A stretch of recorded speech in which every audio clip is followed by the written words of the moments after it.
Welcome everyone. These are the week 6 office hour videos. I'm here with Otto and with Kelvy.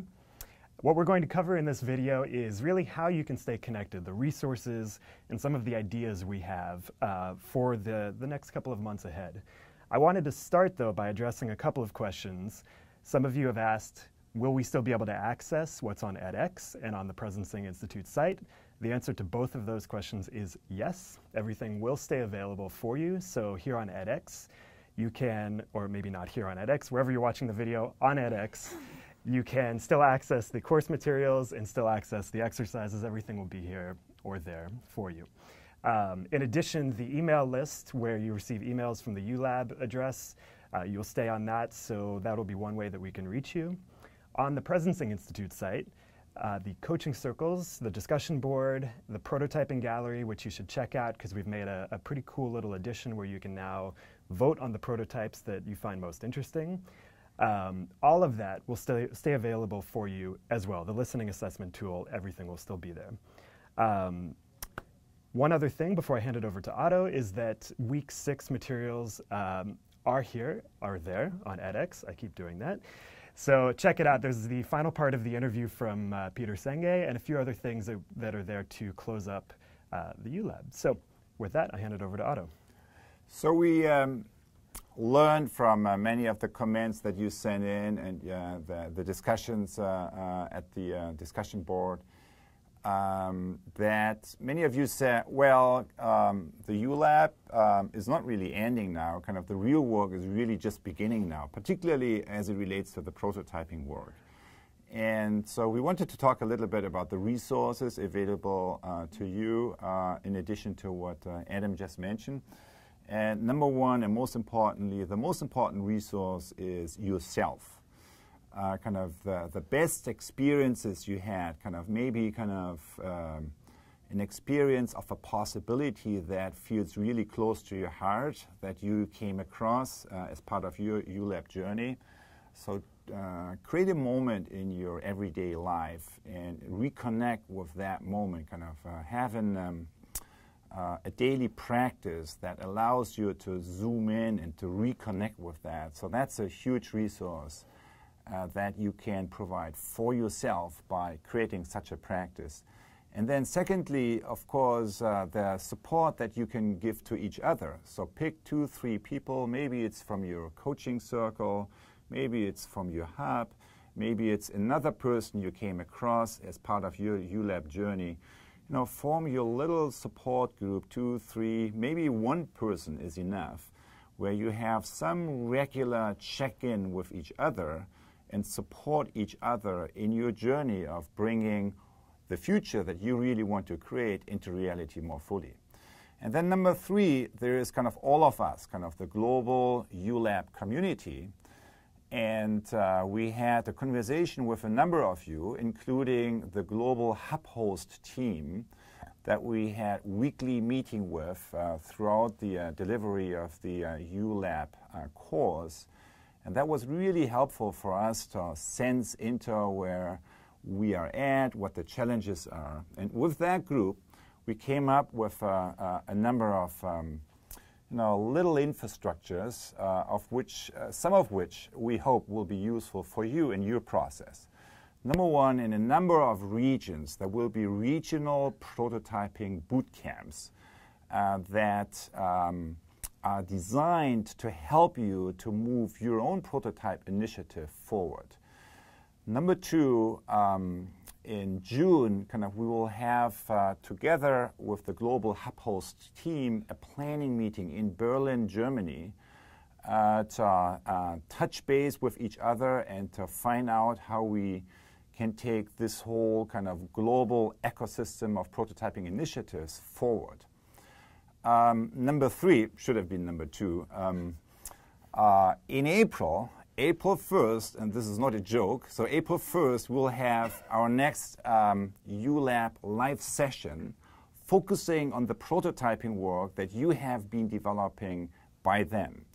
So it will be the same time, it's another Wednesday, same hour of the day, a 75-minute session, and it is designed for you to share your prototyping initiatives So please keep posting your initiatives on the site that we have provided for that, the PI site, and then send in kind of some of the highlights from your work so we can share it with everyone and have a conversation around that, what we are learning as we develop this line of work more deeply.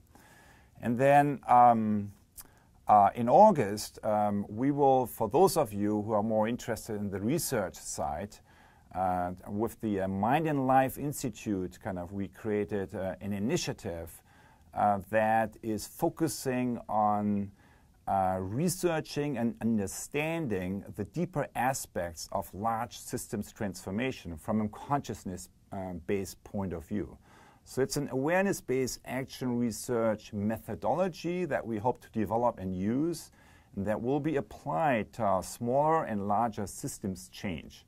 It's an initiative that includes Peter Senge, Diana Chapman-Welch, Arthur Zients, Dan Goleman, many of which you have met along your ULab journey, and who have been faculty, co-faculty with us.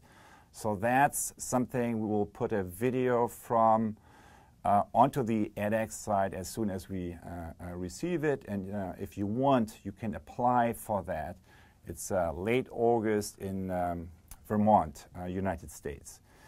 A week-long session. And then another idea that came up and that we cannot announce yet, but can only mention to you that we are working on it, is an MIT-based bootcamp where we would invite the most interesting prototyping initiatives across world regions and hubs, so that we can together have a session here on campus at MIT that allows you to learn from each other, to meet some of the other fellow travelers, and then when in fall we will be running the 2.0 version of the ULab. So we just finished, or we are about to finish, the 1.0 version. Based on the learnings and everything you are feeding back to us, we'll develop a 2.0 version that we will launch in September and October.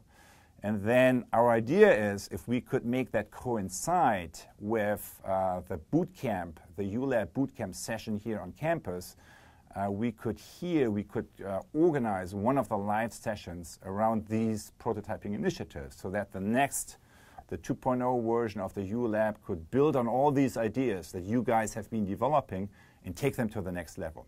So that's the idea. So long term, we are thinking about September, October would be ULab 1.0 or 2.0, or then next year would be 3.0.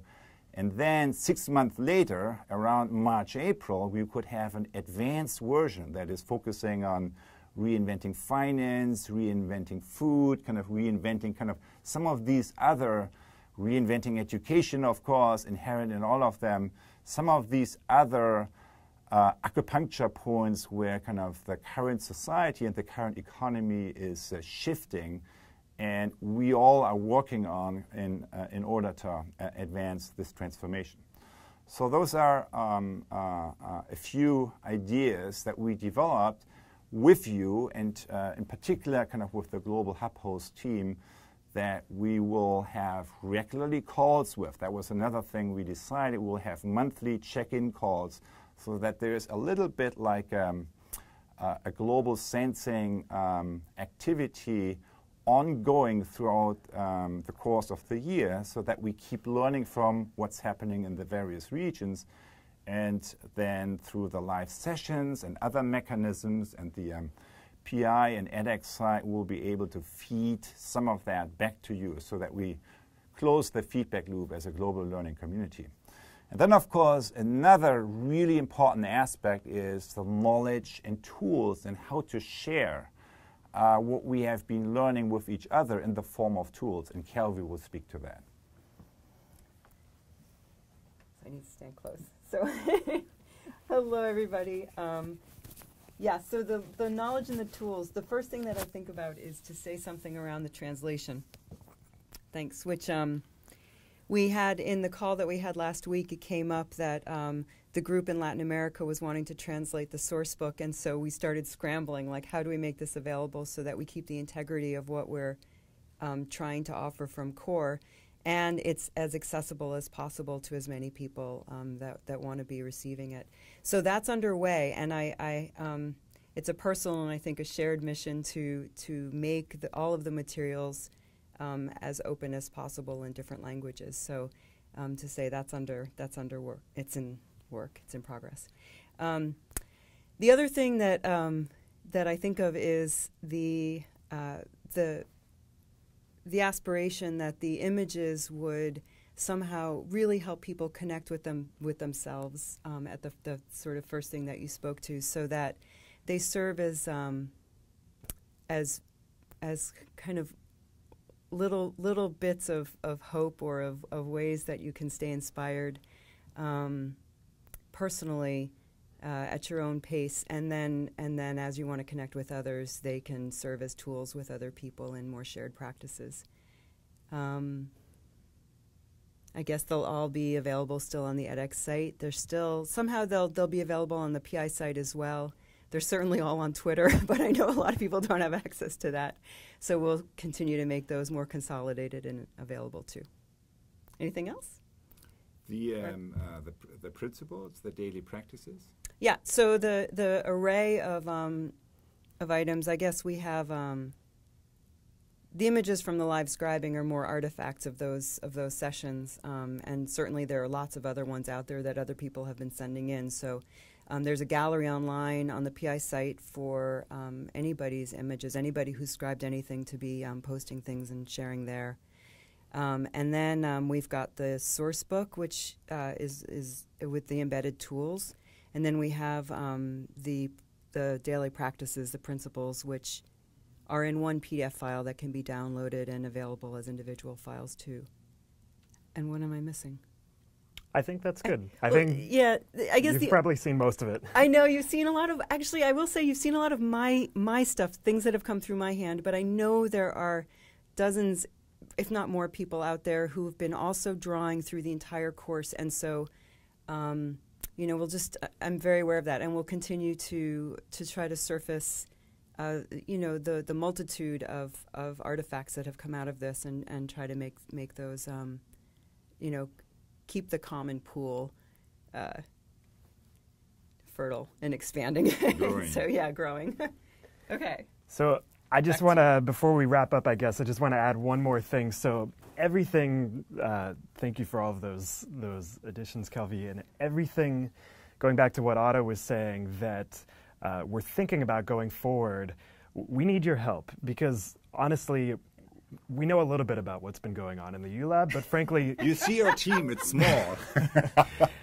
What we're saying is that we have no idea what else is going on out there, so we actually created a survey, which we're thinking of more as something that we can do as a global action research survey together, so that with you we can surface what actually has been happening over the last couple of weeks, so that we can build on those lessons, build on those learnings, and adapt the future versions of ULab and everything else that we do. So that's up on the week 6 materials. If you can take 10 to 15 minutes, depending on this week, depending on how much you have to say, that would help not only us, but I think all of us make sense of what we have created together and what we should create going forward. So I know it sounds you know, incredible American, but it was really an awesome experience to create this together with you guys, and kind of your energy and your enthusiasm, and also really your courage to step into this you know, unknown space and open your mind and heart to people you don't even know.